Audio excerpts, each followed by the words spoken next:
السلام علیکم ورحمۃ اللہ وبرکاتہ۔ الحمدللہ وکفا وسلام علی عبادہ الذین اصطفى۔ اشہد ان لا الہ الا اللہ وحدہ لا شریک لہ واشہد ان محمدا عبدہ ورسولہ صلی اللہ علیہ وآلہ وسلم۔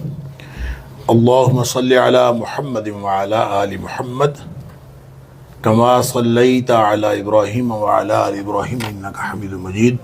اللہم بارک علی محمد وعلی آل محمد کما بارکت علی ابراہیم وعلی آل ابراہیم انک حمید مجید۔ اما بعد، اللہ کے فضل، اس کی توفیق اور اس کی رحمت سے آج دوسرے پارے کے ساتھ ہمارا قیام مکمل ہوا۔ اللہ تعالی ہم سب کی طرف سے قبول فرمائے اور ہم سب کو قرآن کے ساتھ جڑنے اور اس کو اپنی زندگی کا ساتھی بنانے کی توفیق عطا فرمائے۔ اعوذ باللہ من الشیطان الرجیم۔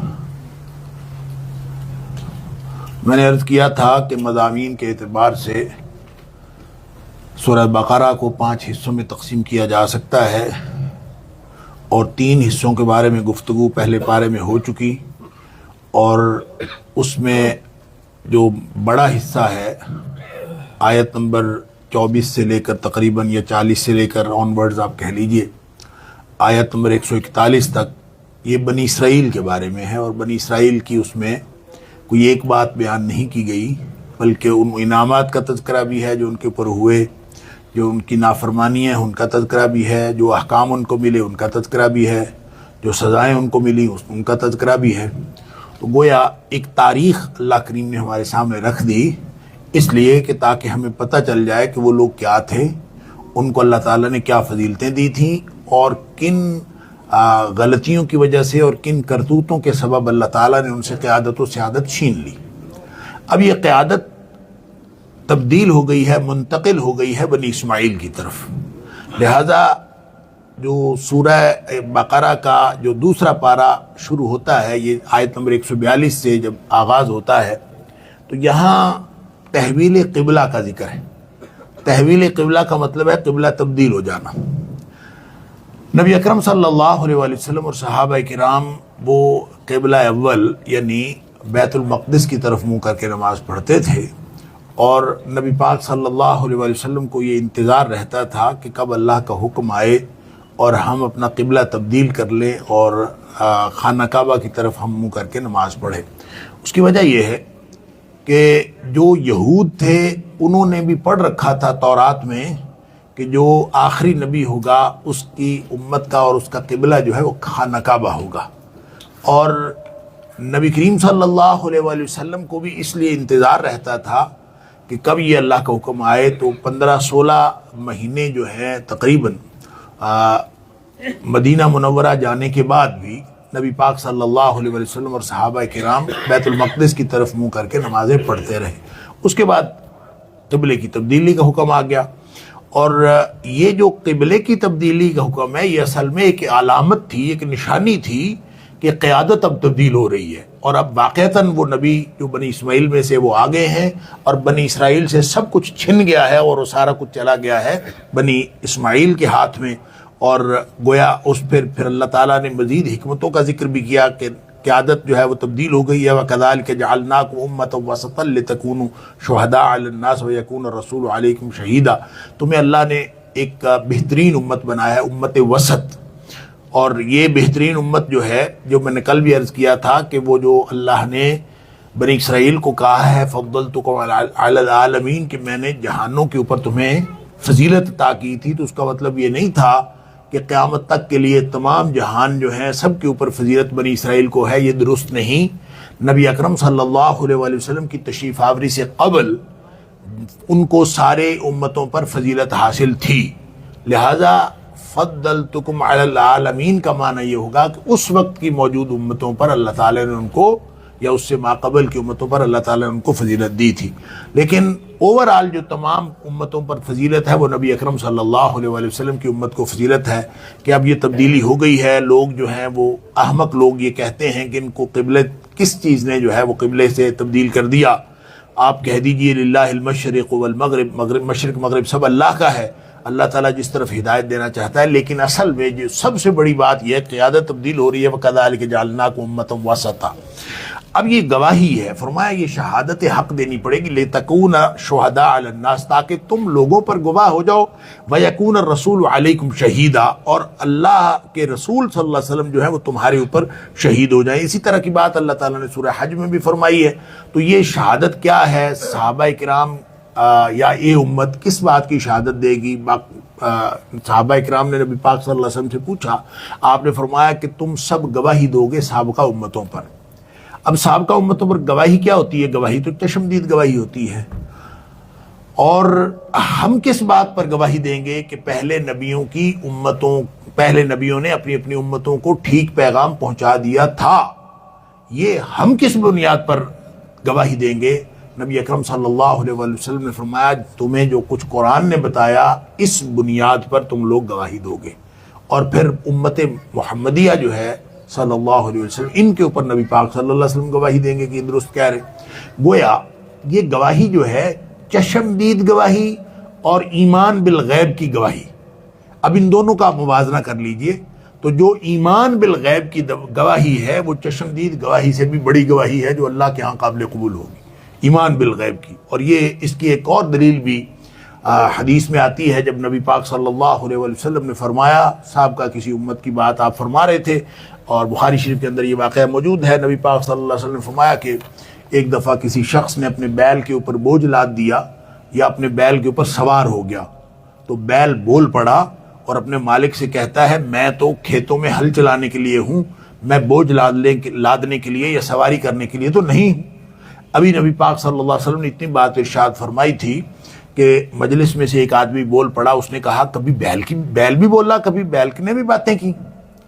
تو نبی پاک صلی اللہ علیہ وسلم نے فرمایا بیل نے باتیں کی کہ نہیں کی وہ ابو بکر سے پوچھ لو یا عمر سے پوچھ لو۔ انا اؤمن بہ و ابو بکر و عمر، میں بھی ایمان رکھتا ہوں، ابو بکر بھی ایمان رکھتا ہے، عمر بھی ایمان رکھتا ہے۔ نہ ابو بکر اور عمر کوئی چشمدید گواہ تھے اس وقت کے۔ کس بنیاد پر ابو بکر اور عمر گواہی دیں گے؟ اس بنیاد پر کہ یہ بات نبی پاک صلی اللہ علیہ وسلم کی زبان اقدس سے نکل رہی ہے، اور جو بات نبی کریم صلی اللہ علیہ وسلم کی زبان اقدس سے نکلے وہ سچی ترین بات ہوتی ہے۔ تاریخ نے اور تاریخ انسانی نے ایک بھی واقعہ نقل نہ کیا ہو کہ ایسا کوئی واقعہ ہے کہ کبھی بیل نے یا کسی جانور نے باتیں کی ہیں اور نبی پاک صلی اللہ علیہ وسلم نے فرما دیا کہ بیل نے باتیں کی ہیں، تو تاریخ کی سارے اوراق وہ جھوٹے ہوں گے اور نبی پاک صلی اللہ علیہ وسلم کی بات سچی ہوگی۔ اس کا مطلب یہ ہوا کہ جو گواہی ہے وہ اصل میں ایمان بالغیب کی جو گواہی ہے وہ اللہ کے ہاں زیادہ قابل قبول ہے۔ چشمدید گواہی سے بھی بڑی گواہی ایمان بالغیب کی گواہی ہے۔ اور فرمایا کہ یہ اس طرح یہ امت وسط بنی، قیادت کی تبدیلی ہو گئی۔ اب یہ بہت بڑا امتحان تھا مسلمانان یہود کے لیے بھی اور مسلمانان قریش کے لیے۔ مسلمانان یہود وہ لوگ جو بیک گراؤنڈ کے اعتبار سے یہودی تھے، مسلمان ہو گئے، اور مسلمانان قریش وہ تھے جو بیک گراؤنڈ کے اعتبار سے قریشی تھے اور مسلمان ہو گئے۔ اور قریشیوں کو جو ہے وہ اس لیے مسئلہ تھا کہ وہ بیت المقدس کی طرف جو نمازیں پڑھی گئی تھیں وہ ان کو پسند نہیں تھیں، کیونکہ وہ اپنے آپ کو ملت ابراہیمی کے پیروکار کہتے تھے اور وہ پہلے سے ہی خانہ کعبہ کو اپنا قبلہ سمجھتے تھے۔ تو ان کو یہ پرابلم تھا کہ پچھلی نمازوں کا کیا بنے گا، اور جو مسلمانان یہود جو تھے وہ پہلے ادھر اس قبلے پہ خوش تھے، اب قبلہ ادھر تبدیل ہو گیا، ان کو یہ پرابلم تھی۔ دونوں کے لیے امتحان تھا۔ اصل مسئلہ کیا ہے کہ اور پھر بہت سارے لوگوں کو یہ پرابلم بھی ہوا کہ پہلے والی نمازیں ہماری کدھر گئیں، جو ہم نے اس طرف منہ کر کے نمازیں پڑھی اب ادھر ہو گئی ہیں۔ اچھا، اس کے لیے ایک اور بات سمجھ لیجئے، ہم مدینہ منورہ جاتے ہیں تو وہاں ایک مسجد قبلتین ہے، اور بہت سارے لوگ یہ سمجھتے ہیں کہ اس میں نبی پاک صلی اللہ علیہ وسلم نے جو قبلہ تبدیل فرمایا تو آپ نے اس مسجد میں تبدیل فرمایا، ایسا نہیں ہے۔ اس مسجد میں وہاں کے صحابہ کرام نماز پڑھ رہے تھے، نبی پاک صلی اللہ علیہ وسلم مدینہ منورہ میں یعنی مسجد نبوی میں تھے۔ ایک صحابی وہاں گیا، وہاں جماعت ہو رہی تھی، اس نے قسم اٹھا کے یہ کہا جماعت کے دوران کہ میں نے نبی پاک صلی اللہ علیہ وسلم کو خانہ کعبہ کی طرف منہ کر کے نماز پڑھتے دیکھا ہے۔ جب اس نے اتنی بات کہی تو وہ لوگ نماز کے اندر ہی پھر گئے۔ اب وہ بالکل جو ہے نا وہ 180 ڈگری کا فرق تھا، یعنی بالکل شمال کی جانب تھا قبلہ اور جب یہ تبدیل ہوا تو جنوب کی جانب آ گیا، تو وہ امام جو ہے وہ وہاں سے ہٹا اور ادھر آ گیا، اور جو نمازی تھے انہوں نے سب نے اپنی صفوں کا منہ جو ہے وہ ادھر اس طرف کر لیا.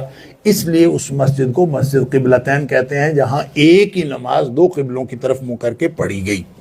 اب یہ ایک مسئلہ لوگوں کے ذہنوں میں آیا کہ اللہ تعالیٰ فرماتا ہے وَمَا جَعَلْنَا الْقِبْلَةَ الَّتِي كُنْتَ عَلَيْهَا إِلَّا لِنَعْلَمَ مَن يَتَّبِعُ الرَّسُولَ. چاہے یہودیوں کو وہ قبلہ پسند ہو، چاہے قریشیوں کو یہ قبلہ پسند ہو، ہم نے تو یہ دیکھنا تھا کہ کون اللہ کے رسول صلی اللہ علیہ وسلم کی بات مانتا ہے، لہذا جس نے اللہ کے رسول صلی اللہ علیہ وسلم کی اتباع کی وہ کامیاب ہو گیا. اب ان کو یہ پرابلم ہوا کہ ہماری نمازیں پہلے والی کدھر گئی، کیا ہوگا؟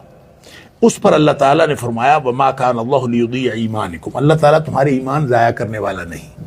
اچھا، یہاں فرمایا ایمان، بات ہو رہی تھی نمازوں کی، فکر تھی نمازوں کی، فرمایا ایمان. اس کا مطلب ہے نماز ہی ایمان ہے. اور تین باتیں ہوتی ہیں ایمان میں، جو ایمان کی ڈیفینیشن کی گئی ہے وہ ہے اقرار باللسان و تصدیق بالقلب والعمل بالجوارح. زبان سے اقرار کرنا اور دل سے تصدیق کرنا اور اپنے اعضاء سے عمل کرنا، یہ تین باتیں شامل ہوں تو وہ ایمان ہوتا ہے. نماز کے اندر انسان نیت کرتا ہے، گویا تصدیق بالقلب ہوتی ہے، اور انسان جو کچھ پڑھتا ہے وہ اقرار باللسان ہوتا ہے، اور جو انسان عمل کرتا ہے تکبیر تحریمہ سے لے کر سلام پھیرنے تک، اس میں قیام بھی ہے، اس میں رکوع بھی ہے، سجود بھی ہے، تشہد بھی ہے، سب کچھ ہے، تو یہ عمل کرتا ہے. گویا یہ ایمان کا مجموعہ ہے اور عملی اظہار ہے نماز. لہٰذا امام قرطبی علیہ الرحمہ فرماتے ہیں کہ گویا یہ جو نماز جو ہے وہ ایمان کے مترادف اللہ کریم نے قرار دے دی. اچھا، اس کے بعد جو بنی اسرائیل کو پہلے بھی سمجھایا تھا کہ تم لوگ مان جاؤ اور تم اللہ اور اس کے رسول صلی اللہ علیہ وسلم کی بات مان لو، اور پھر یہاں ایک دفعہ پھر ان کو فرمایا ہے وَلَئِنْ أَتَيْتَ الَّذِينَ أُوتُوا الْكِتَابَ بِكُلِّ آیَةٍ مَا تَبِعُوا قِبْلَتَكَ، ان کو جتنی مرضی نشانیاں دکھا لیں یہ نہیں مانتے. ان کو تنبیہ فرمائی ہے، جو مرضی ان کو دکھا لیں، جتنی مرضی نشانیاں آ جائیں، جتنی مرضی آیات آ جائیں، وہ تو بات مانتے نہیں. ان کا اصل میں دین یہ نہیں ہے کہ وہ تورات کو مانتے ہیں، مسئلہ یہ نہیں ہے. مسئلہ ان کا یہ ہے وَلَئِنِ اتَّبَعْتَ أَهْوَاءَهُمْ، ان کا اصل میں خواہش نفس کی پیروی ان کا مسئلہ ہے. لہذا ان کی بات نہیں ماننی. اگر آپ نے ان کی بات مانی تو ما جاءک من بعد ما جاءک من العلم، اللہ کی طرف سے العلم آ جانے کے بعد ان کی بات مانی تو انک اذا لمن الظالمین، تو پھر تم ظالموں میں سے ہو جاؤ گے. یہ بھی بات کہ ہر امت کا ایک قبلہ ہوتا ہے الگ، اور امت محمدیہ کا قبلہ وَلِكُلِّ وِجْهَةٌ هُوَ مُوَلِّيهَا، ہر ایک کا ایک قبلہ ہوتا ہے جس طرف وہ امت منہ پھیرتی ہے، اس کی ایک اسپیشل خصوصی نشانی ہوتی ہے. تو چونکہ نبی پاک صلی اللہ علیہ وسلم کی امت کی نشانی تھی قبلہ تبدیل ہو جائے، تو وہ بھی پورا ہو گیا. پھر یہ بھی حکمت تھی کہ تورات کی نشانی پوری ہو جائے، اور پھر یہ بھی کیا تورات میں تھا کہ آخری نبی کا قبلہ جو ہے بیت اللہ ہوگا. اسی طرح فرمایا وَلِأُتِمَّ نِعْمَتِي، تاکہ تمہارے اوپر نعمت مکمل ہو جائے، وَلَعَلَّكُمْ تَهْتَدُونَ، تاکہ تمہیں ہدایت کا راستہ مل جائے. یہ گویا ساری چیزیں وہ تھیں جو اللہ کریم نے بطور حکمت عطا فرما دی. اچھا، پھر فرمایا فَلَا تَخْشَوْهُمْ وَاخْشَوْنِي، کہ کسی بھی معاملے میں کسی کا روب دل میں نہیں رکھنا، چاہے وہ اس وقت کے یہودی ہو، چاہے کوئی بڑے سے بڑا حکمران ہو، چاہے کوئی بڑے سے بڑا سرمایہ دار ہو، کوئی بھی ہو. خشیت ہوتی ہے دل میں عظمت کا روب ہونا.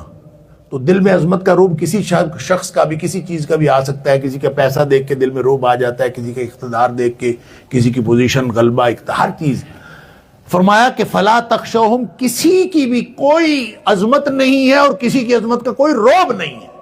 بخشونی، بس میری عظمت ہے اور میری بات مانا کرو. آگے پھر فرمایا ایک معاہدہ سے کیا ہے اللہ تعالیٰ نے، فرمایا فَاذْكُرُونِي أَذْكُرْكُمْ وَاشْكُرُوا لِي وَلَا تَكْفُرُونَ، تم مجھے یاد کرو میں تمہیں یاد کروں گا.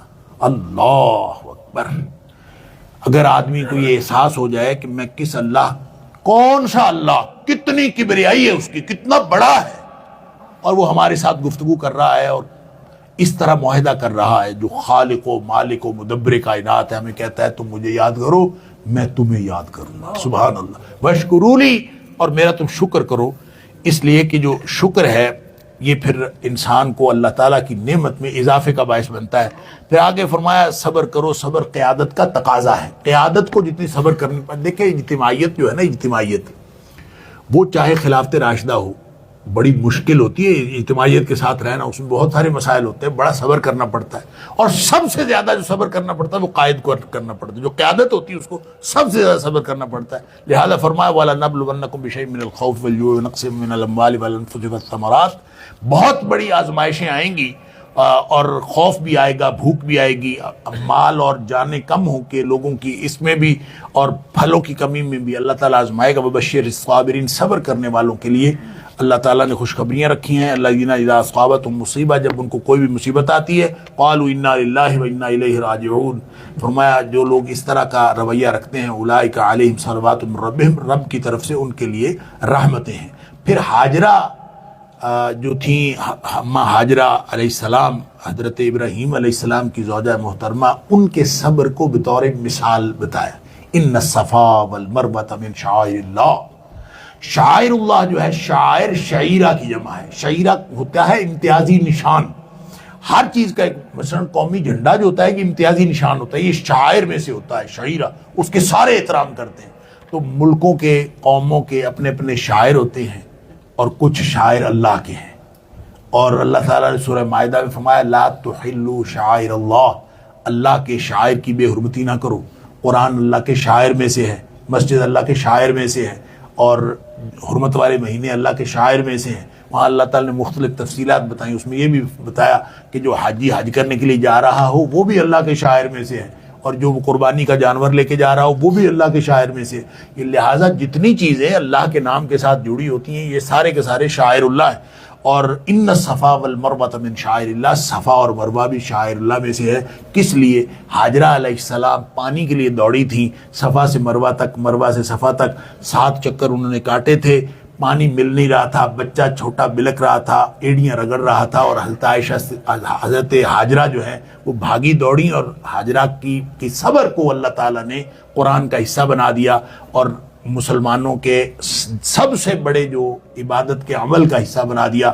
اب جو بھی کوئی شخص جائے گا وہاں، اس کا حج، اس کا عمرہ مکمل نہیں ہوتا جب تک وہ اسی طرح صفا اور مروہ کے درمیان دوڑتا نہیں ہے۔ فرمایا ان الصفا والمروۃ من شعائر اللہ فمن حج البیت او اعتمر، جو بھی اب حج کرے گا یا عمرہ کرے گا، فلا جناح علیہ ان یطوف بہما، اس کے اوپر کوئی گناہ نہیں کہ ان دونوں پہاڑیوں کا طواف کرے، درمیان میں دوڑے۔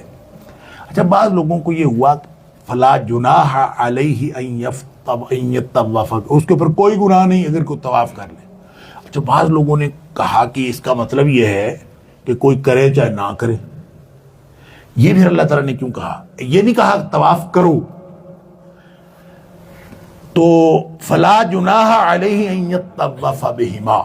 حضرت عائشہ صدیقہ رضی اللہ تعالیٰ عنہا سے کسی نے پوچھا کہ یہ اس کا مطلب ہے کوئی کرے تو چاہے نہ کرے؟ انہوں نے فرمایا نہیں، ایسے نہیں ہے۔ اگر یہ اس کا مطلب یہ ہوتا نا یہ آپشنل ہے، تو پھر پتہ کیا ہونا تھا؟ پھر ہونا تھا فلا جناح علیہ اللہ یطوف بہما، کہ جو نہ طواف کرے اس کے اوپر کوئی حرج نہیں، پھر یہ ہونا تھا۔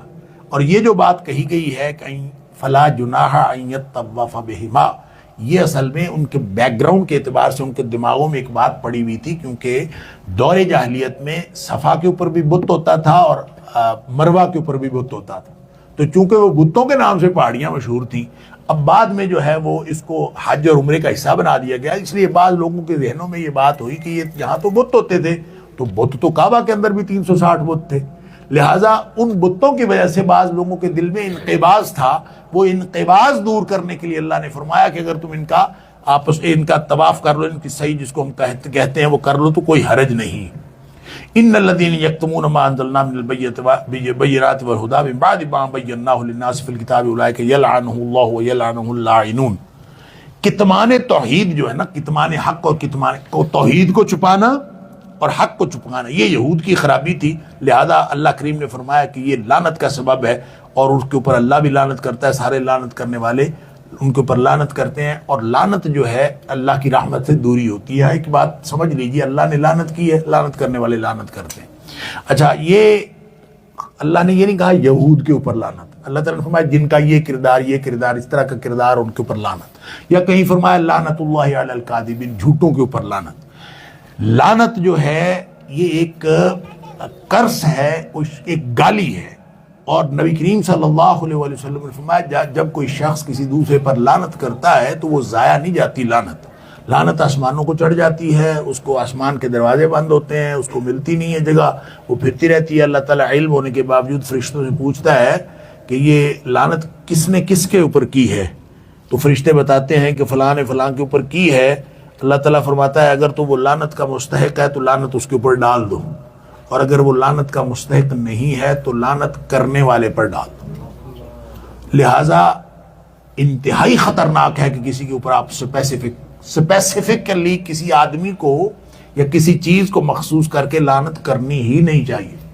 یہ آپ کہہ سکتے ہیں جو جھوٹے ہوتے ہیں ان کے اوپر لعنت ہو، لعنت اللہ علی الکاذبین۔ یہ کہنا کہ تو جھوٹا ہے تیرے اوپر لعنت ہو، یہ بڑا خوفناک ہے۔ ہو سکتا ہے کہ وہ لعنت کا مستحق نہ ہو، اور اگر وہ لعنت کا مستحق نہ ہوا تو لعنت واپس لوٹتی ہے، اس لیے اس سے بچنا چاہیے۔ اجتماعی طور پر کردار کو سامنے رکھ کے لعنت کر دینا کہ فلاں کے اوپر لعنت، لوگوں نے اپنے جو ہے وہ تاریخ پہ ایسے کردار جو ان کے ناپسندیدہ کردار ہے، لوگوں نے ان کے اوپر لعنت کرنے یا نہ کرنے کو ایمان کا معیار بنایا ہوا ہے، اور یہ تو قیامت والے دن جا کے پتہ چلے گا کہ کون لعنت کا مستحق تھا اور کون نہیں تھا۔ لہٰذا اسپیسیفکلی کسی کے اوپر لعنت کرنے سے بہت ہی احتراز کرنا چاہیے، بہت بچنا چاہیے، بڑی خوفناک بات ہے۔ آیت نمبر 163 سے لے کے 167 تک اللہ تعالیٰ نے یہاں دلائل توحید دیے ہیں۔ وَإِلَٰهُكُمْ إِلَٰهٌ وَاحِدٌ، تمہارا الہ جو ہے وہ اکیلا ہے۔ پھر آگے فرمایا کہ وَمِنَ النَّاسِ مَن يَتَّخِذُ مِن دُونِ اللَّهِ أَندَادًا يُحِبُّونَهُمْ كَحُبِّ اللَّهِ، لوگ جو ہے اللہ کے علاوہ وہ شریک بنا لیتے ہیں، پھر ان سے محبت بھی ایسی کرتے ہیں جیسی اللہ سے محبت کرنی چاہیے۔ حالانکہ جو اہل ایمان ہوتے ہیں وہ اشد حب للہ، ان کی سب سے زیادہ محبت جو ہے وہ اللہ کی طرف ہوتی ہے۔ آگے آیت نمبر 168 سے لے کر 176 تک حلال و حرام کے احکام۔ اچھا، یہ سارے جو پورا جو حصہ ہے آیت نمبر 142 سے آن ورڈز پورے پارے میں، اس میں امت مسلمہ کو ایک پاکیزہ معاشرے کی تشکیل کے لیے احکام دیے گئے، اور پاکیزہ معاشرے کی تشکیل میں عقائد بھی ہیں، توحید بھی اس کے اندر ہے، رسالت بھی اس کے اندر ہے، آخرت بھی اس کے اندر ہے، عقائد بھی سکھائے گئے ہیں، اور عملی طور پر جو معاشرتی احکام میں خاص طور پر معاشرہ کیسے تشکیل پائے گا، معاشرتی احکام کے اوپر بہت زور دیا گیا ہے۔ اور صحیح بات یہ ہے کہ جتنی تفصیل معاشرتی احکام کی قرآن میں آئی ہے اتنی تفصیل عبادات کی نہیں آئی۔ مثلا نماز ہے تو اقیم الصلاۃ، نماز قائم کرو، نماز قائم کرو، اس کی تفصیل کیا ہے وہ تو نبی پاک صلی اللہ علیہ وسلم نے بتائی۔ زکوٰۃ کی تفصیل نبی پاک صلی اللہ علیہ وسلم نے بتائی، حج کی تفصیل نبی کریم صلی اللہ علیہ وسلم نے بتائی۔ لیکن جو معاشرتی معاملات ہیں ان کو اللہ کریم نے اس قدر اہمیت دی ہے کہ یہ کھاؤ یہ نہ کھاؤ، حلال حرام کا پورا شعور دیا ہے، اور پھر جو تعلقات حلال حرام ہیں ان کا بھی پورا شعور دیا ہے۔ میاں بیوی کے معاملات، طلاق، نکاح کیسے ہوتا ہے، نکاح کے بعد طلاق کیسے ہوتی ہے، طلاق کے اندر کتنے چانسز ہوتے ہیں، پھر اس کے بعد جو ہے خلا کیا ہوتا ہے، یہ اللہ کریم نے ساری تفصیل اس میں بتائی ہے۔ تو پہلے جو ہے وہ حلال کھاؤ، یا ایھا الناس کلوا مما فی الارض حلالا طیبا، حلال اور پاکیزہ چیز کھایا کرو، ولا تتبعوا خطوات الشیطان، خام خواہ شیطان کے قدموں کے پیچھے نہ لگو، وہ تو ایسے شکوک و شبہات بنا کر جو ہے وہ آپ کو مختلف اطراف میں لے کے جاتا ہے۔ شکوک و شبہات والی چیزیں چھوڑ دو، پاکیزہ چیزیں کھاؤ۔ کلوا من طیبات ما رزقناکم، پھر کہا پھر شکر کرو، واشکروا للہ ان کنتم ایاہ تعبدون۔ پھر آیت نمبر 173، یہ بہت ہی اہم آیت ہے، اس لیے کہ یہ حرام اور حلال کے حوالے سے آیت نمبر 173 سورہ بقرہ کی، آیت نمبر 3 سورہ مائدہ کی، اور آیت نمبر 115 سورہ نحل کی آیات، اور اس میں آپ شامل کر سکتے ہیں آیت نمبر 146 سورہ انعام کی بھی، یہ حلال و حرام کے بارے میں بہت اہم ہے۔ فرمایا انما حرم علیکم المیتہ والدم ولحم الخنزیر وما اہل بہ لغیر اللہ، اللہ نے تمہارے پر حرام کیا ہر قسم کا مردار، ہر قسم کا خون، خنزیر کا گوشت، اور ہر وہ چیز جس پر غیر اللہ کا نام لیا جائے۔ غیر اللہ کا نام لیا جائے کا مطلب یہ ہے کہ آپ کہیں کہ یہ میں فلاں کے نام پر دے رہا ہوں، اور کسی کے نام پر جب آپ کوئی چیز دیتے ہیں، وما اہل لغیر اللہ بہ، جب آپ کسی کے نام پر کوئی چیز دیتے ہیں، یہ ذبح کرنا ضروری نہیں ہے، کوئی بھی چیز آپ کھانے پینے کی، چاہے مٹھائی دے رہے ہیں اور آپ کہتے ہیں کہ یہ میں فلاں کی نیاز دے رہا ہوں، فلاں کے نام کا دے رہا ہوں، فلاں 12ویں والے 11ویں والے 13ویں والے کسی کے بھی نام پر میں دے رہا ہوں، کسی کا تقرب جو ہے وہ مقصود ہے، تو فرمایا کہ وما اہل لغیر اللہ بہ، جس پر غیر اللہ کا نام لیا جاتا ہے وہ اسی طرح حرام ہے جس طرح خنزیر حرام ہے، اللہ تعالیٰ معاف فرمائے۔ اور پھر ایک اصول اضطرار ہر جگہ پہ، یعنی حرام نہ کھاؤ، فمن اضطر غیر باغ ولا عاد فلا اثم علیہ، یہ یہاں بھی ہے، سورہ مائدہ میں بھی ہے، سورہ نحل میں بھی ہے، ہر جگہ پہ اصول اضطرار. یہ سن لیجئے، یہ اسلام نے ایک اصول اضطرار دے دیا، ایک مجبوری کا قانون دے دیا سب کو. اور لوگ جو ہیں بڑے آرام سے کہہ دیتے ہیں مجبوری ہے، اور خود ہی کہہ کے نا مجبوری اور فتویٰ اس کے اوپر جڑ کے معاملات کر لیتے ہیں. سن لیجئے، قرآن نے کہا فَمَنِ اضْطُرَّ غَيْرَ بَاغٍ وَلَا عَادٍ، جو مجبور ہو جائے لیکن وہ دل سے حد سے بڑھنے والا نہ ہو، نہ باغی ہو، فلا اثم علیہ، اس کے اوپر کوئی گناہ نہیں. یعنی اگر وہ مر رہا ہے اور اس کو زندگی بچانے کا اور کوئی طریقہ نہیں سوائے اس کے کہ اس کے سامنے مردار یا حرام پڑا ہوا ہو، کھا سکتا ہے. اور یہ مجبوری جو ہوتی ہے وہ ہوتی ہے جب کوئی راستہ اس ایک راستے کے علاوہ نہ کھلا ہو جو حرام کا راستہ ہے. اس کے علاوہ اگر کوئی ایک راستہ بھی کھلا ہے نا، چاہے جتنا مرضی مشکل راستہ ہے، اگر وہ ایک راستہ بھی کھلا ہے پھر اصول اضطرار اپلائی نہیں ہوتا. لوگ جو ہیں وہ علماء سے فتوے پوچھتے ہیں، جا کے کہہ دیتے ہیں ہمیں تو جو مجبوری ہے. اب علماء نے تو فتویٰ دے دینا ہے کہ ہاں جی مجبوری کی صورت میں کیا جا سکتا ہے. اب مجبوری ہے کہ نہیں؟ جیسے قرآن نے کہا کہ روزہ ہے تو جو شخص بیمار ہے اور جو مسافر ہے اس کے لیے رخصت ہے، وہ دوسرے دنوں میں گنتی پوری کر سکتا ہے. اب کوئی شخص کتنا بیمار ہے، وہ کہتا ہے جی مجھے شوگر ہے، میں روزہ چھوڑ سکتا ہوں. اب شوگر والے روزے رکھتے ہیں، بہت سارے شوگر والے روزے رکھتے ہیں، کوئی مسئلہ نہیں. اب آپ کتنے بیمار ہیں کتنے بیمار نہیں ہیں یہ آپ کو یا پتہ ہے یا آپ کے میڈیکل ڈاکٹر کو پتہ ہے. فتویٰ دینے والے نے تو یہی کہنا اگر آپ بیمار ہیں تو آپ بیمار ہیں، آپ روزہ چھوڑ سکتے ہیں. لیکن کتنی بیماری ہے یہ بھی ہو سکتا ہے، کسی کی انگلی پہ چوٹ لگی ہوئی ہو اور وہ کہے میں بیمار ہوں لہذا میں چھوڑ سکتا ہوں. اب ہر شخص نے اپنا کرنا ہے. اس لیے جو مجبوری جو ہے اس کو وہ شخص سب سے زیادہ سمجھ سکتا ہے جو اس سچویشن کو فیس کر رہا ہے، فتویٰ بتانے والا نہیں. اس لیے نبی پاک صلی اللہ علیہ وآلہ وسلم بھی ایسے سچویشنل میٹرز کے اندر یہ فرما دیا کرتے تھے کہ استفت قلبک، اپنے دل سے پوچھ لو.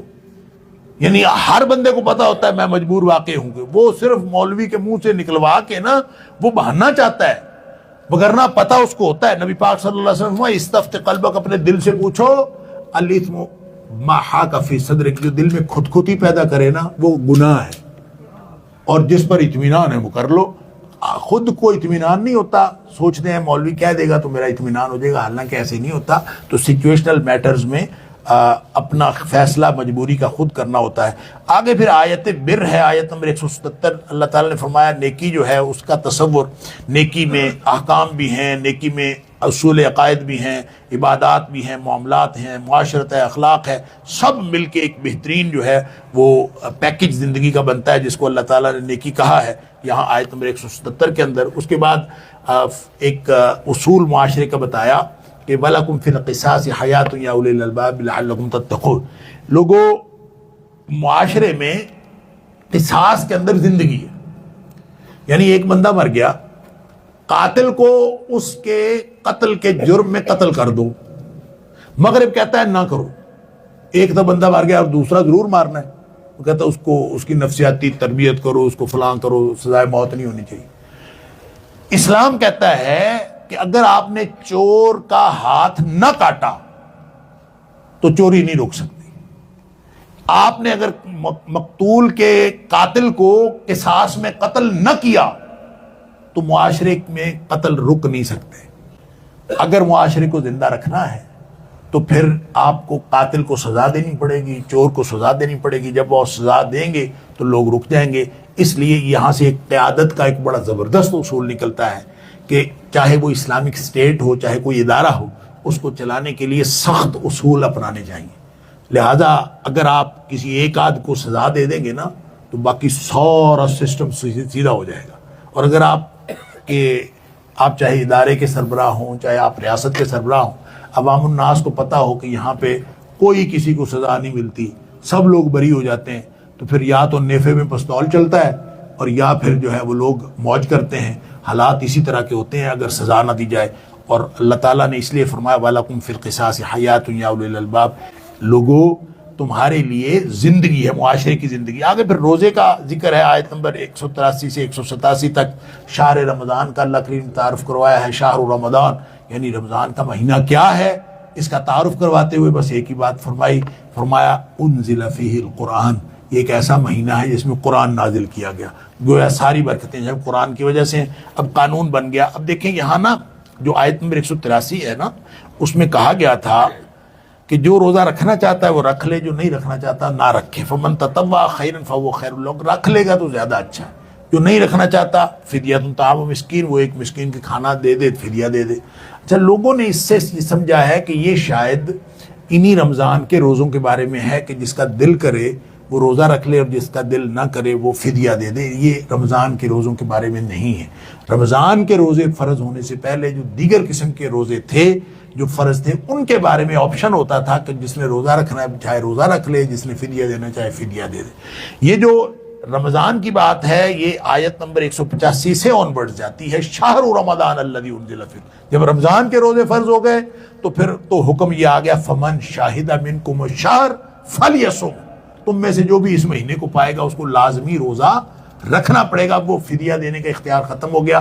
ہاں ونس اگین مجبوری کی بات ہے، بیمار ہو مسافر ہو دوسرے دنوں میں گنتی پوری کر لے۔ اگر کوئی بیمار ایسا ہے بیچارہ کہ وہ اگلے رمضان تک روزے رکھ ہی نہیں سکتا، اس کی بیماری ایسی ہے، کوئی بوڑھا ہے، کوئی ضعیف ہے یا کوئی خاتون ہے، اس کے پرابلمز ایسے ہیں وہ نہیں کر رکھ سکتی، اس کو اگلے رمضان تک وہ انتظار کرے کہ شاید وہ روزہ رکھ لے۔ اگر وہ نہیں روزہ رکھ سکتی تو اگلے رمضان سے پہلے وہ فدیہ دے سکتی ہے، واللہ عالم۔ آگے پھر دعا کا ذکر ہے روزے کے درمیان میں ہی، اس کا مطلب یہ ہے کہ رمضان کا کوئی دعا کے ساتھ خصوصی تعلق ہے، اس لیے بھی کہ نبی پاک صلی اللہ علیہ وسلم نے فرمایا جو دعائیں رد نہیں کی جاتی نا ان میں ایک دعا دعوت الصائم ہے، روزے دار کی دعا جو ہے وہ رد نہیں کی جاتی۔ اسلاف سے یہ بات منقول ہے کہ رمضان تو چلے سال بعد آتا ہے، اور اسلاف نے جب کبھی کوئی دعا کرنی ہوتی تھی وہ روزہ رکھ لیتے تھے اور روزہ رکھ کے دعا کرتے تھے، اس لیے کہ اللہ کے رسول صلی اللہ علیہ وسلم نے فرمایا جو دعائیں رد نہیں کی جاتی اس میں ایک روزے دار کی دعا ہے۔ آگے پھر روزے کے ضمن میں پھر آگے زوجین کے مسائل ہیں، فرمایا کہ میاں بیوی دونوں ایک دوسرے کا لباس ہیں، ستر پوشی کے کام آتا ہے، شدت موسم سے بچاتا ہے، حسن بھی ہوتا ہے، لباس وقار بھی ہوتا ہے، گویا دونوں ایک دوسرے کے سارے جو یہ تقاضے ہیں معاشرتی تقاضے وہ پورے کرتے ہیں۔ پھر آگے رشوت اور ناحق مال کھانے اور جھوٹے مقدمات کی ممانعت ہے، پھر قمری کیلنڈر کا ذکر ہے، پھر آگے جہاد و قتال کے احکام ہیں۔ اور ایک حکم آپ جہاد و قتال کے بارے میں سمجھ لیجئے، یہ ہم چلائیں گے ساتھ ساتھ، سورہ نساء میں جب جا کے بات ہوگی پھر میں عرض کروں گا، اور سورہ حج میں جا کے بات ہوگی میں پھر عرض کروں گا۔ دیکھیں 3 مقامات فرضیت ہیں جہاد کے، ویسے تو جہاد کے بہت سارے احکام ہیں، خاص طور پہ سورہ انفال اور سورہ توبہ کے اندر جہاد کے احکام ہیں، لیکن یہ جو قتال ہے جہاد کا آخری مرحلہ یہ فرض کب ہوتا ہے؟ یہ صرف 3 صورتوں میں فرض ہوتا ہے۔ ایک تو یہ کہ آپ کے اوپر کوئی انویڈر حملہ آور ہو، پھر یہ فرض ہو جاتا ہے، یا آپ کے اوپر کوئی ظلم کر رہے ہوں کوئی لوگ تو بھی یہ فرض ہوتا ہے، اور اگر قریبی بستی پر ظلم ہو رہا ہو تو بھی فرض ہوتا ہے۔ تو یہ تینوں اللہ کریم نے آیت نمبر 190 میں یہ سورہ بقرہ میں ذکر کر دیا، وَقَاتِلُوا فِي سَبِيلِ اللَّهِ الَّذِينَ يُقَاتِلُونَكُمْ، اور پھر جو ظلم کر رہے ہیں اس کے لیے ذکر کیا اُذِنَ لِلَّذِينَ يُقَاتَلُونَ بِأَنَّهُمْ ظُلِمُوا، آیت نمبر 39 سورہ حج، اور پھر قریبی بستی پر ظلم کے حوالے سے وَمَا لَكُمْ لَا تُقَاتِلُونَ فِي سَبِيلِ اللَّهِ، آیت نمبر 75 سورہ نساء۔ تو گویا ان کو ذہن میں رکھنا چاہیے۔ پھر اس کے بعد جو ہے وہ جہاد فرض ہوتا ہے، فرض ہونے کے بعد کہاں، اس کا مطلب یہ ہے کہ انیشیٹ کرنا، خود سے توسیع پسندانہ عزائم کے تحت لڑائی جو ہے وہ اس کا آغاز کرنا اسلام کی یہ پالیسی نہیں ہے۔ اسلام کی پالیسی جنگ نہیں ہے، ہاں جنگ کی تیاری اسلام کی پالیسی ہے، جنگ کی تیاری رکھو۔ کیوں؟ ترہبون بہ عدو اللہ وعدوکم، جو اللہ تعالیٰ نے فرمایا سورہ انفال کے اندر، تاکہ اس کے ذریعے سے دشمن جو ہے وہ دبکا بیٹھا رہے۔ آگے جامع دعا سکھائی ہے، ربنا آتنا فی الدنیا حسنہ وفی الآخرۃ حسنۃ وقنا عذاب النار۔ اما عائشہ صدیقہ رضی اللہ تعالیٰ عنہا فرماتی ہیں نبی پاک صلی اللہ علیہ وسلم کی سب سے زیادہ دعا جو آپ فرماتے تھے وہ یہی دعا تھی، ربنا آتنا فی الدنیا حسنۃ وفی الآخرۃ حسنۃ وقنا۔ آگے فرمایا ادخلوا فی السلم کافہ، پورے کے پورے مسلمان بنو، ادھورے مسلمان نہ بنو۔ اللہ کو جز بھی ادھورا مسلمان پسند نہیں ہے، ایک بات۔ دوسری بات یہ ہے کہ اسلام کمپلیٹ پیکج ہے، ایک پورا پیکج ہے، اس پیکج کو یا لینا ہے یا چھوڑ دینا ہے۔ لا اکراہ فی الدین، کوئی نہیں لینا چاہتا نہ لے، اسلام اس کے اوپر جبر نہیں کرتا، لیکن یہ آپشن نہیں ہے کسی کے پاس کہ وہ اسلام قبول کر لے اور پھر خود ہی سیگمنٹیشن کر لے اور کہہ لے کہ اس بات کو میں مان لوں گا، اس کو میں رہنے دیتا ہوں، خدمت خلق کر لوں گا، نماز نہیں پڑھتا، کوئی کہتا ہے میں نماز پڑھ لوں گا خدمت خلق نہیں کرتا، کوئی کہتا ہے میں تبلیغ کر لوں گا جہاد نہیں کرتا، کوئی کہتا ہے میں جہاد کر لوں گا تبلیغ نہیں کرتا، یہ ساری چیزیں بیک وقت لاگو ہوتی ہیں، سارا کچھ کرنا پڑے گا۔ ادخلوا فی السلم کافہ، پیکج ہے، اس کو چاہے لے لیں چاہے چھوڑ دیں، پک اینڈ چوز کا ہمارے پاس اختیار نہیں ہے۔ اب یہ اختیار بہرحال ہے، اگر کسی نے طے کیا ہو کہ میں نے جنت میں کوئی نہیں جانا، وہ اسلام نہ لینا چاہے تو اس کی مرضی ہے۔ آگے پھر اللہ کریم نے اسی جو جہاد کے حوالے سے یہ اصول بتا دیا ہے کہ جہاد تو فرض ہے، تمہیں پسند ہو چاہے نہ پسند ہو۔ اللہ اکبر، یعنی خیر و شر کا پیمانہ یہ نہیں ہے کہ تمہیں کون سی چیز پسند ہے۔ وَعَسَىٰ أَن تَكْرَهُوا شَيْئًا وَهُوَ خَيْرٌ لَكُمْ، ہو سکتا ہے کہ تمہیں کوئی چیز ناپسند ہو اور وہ تمہارے لیے بہتر ہو، اور وَعَسَىٰ أَن تُحِبُّوا شَيْئًا وَهُوَ شَرٌّ لَكُمْ، ایسا بھی ہو سکتا ہے کہ تم کسی چیز کو پسند کر رہے ہو وہ چیز تمہارے لیے اچھی ہو ہی نہ۔ وَاللَّهُ يَعْلَمُ وَأَنتُمْ لَا تَعْلَمُونَ، اللہ جانتا ہے تم نہیں جانتے۔ آگے آیت نمبر 219 سے 242 تک پھر معاشرتی احکام، یہاں پہ شراب جوئے کی بھی بات ہوئی، کیا خرچ کریں، العفو، زائد خرچ کر دیں، اور پھر قسم کا ذکر ہوا، یہ لوگ قسمیں کھاتے ہیں، دیکھیں قسم کا کفارہ یہاں بھی ذکر ہوا ہے، اور قسم کے کفارے کا، یعنی قسم کا ذکر یہاں ہوا ہے، قسم کے کفارے کا ذکر آگے سورہ مائدہ میں آئے گا، وہاں اس کی بات کریں گے، اور یہاں صرف یہ بات کہی گئی کہ وَلَا تَجْعَلُوا اللَّهَ عُرْضَةً لِأَيْمَانِكُمْ، فضول قسمیں کھا کر نیکی نہ چھوڑا کرو۔ اس طرح بہت سارے لوگ جو ہے قسم اٹھا کر پھر نیکی چھوڑ، میں نے جو قسم اٹھائی تھی کہ میں نے فلاں کے گھر نہیں جانا اس لیے اب میں نے نہیں جانا، نہیں، جو کسی نے ایسی قسم اٹھائی ہو جو نیکی سے روکے تو اس قسم کا کفارہ دے دینا چاہیے، اس کو چھوڑ دینا چاہیے۔ اسی ضمن میں ایلا کا ذکر ہے، کوئی شخص اگر کسی سے اپنی بیوی سے تعلق نہ رکھنے کی قسم کھا لے تو اس کے لیے زیادہ سے زیادہ 4 مہینے ہیں، 4 مہینے میں وہ اپنا فیصلہ کرے۔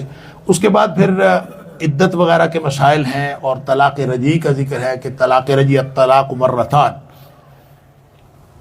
طلاق یہ نہیں فرمایا الطلاق طلیقتان یا طلاقان، یہ جو 2 طلاقیں 3 طلاقیں ہمارے معاشرے کے اندر یہی مسئلہ نہیں حل ہوا۔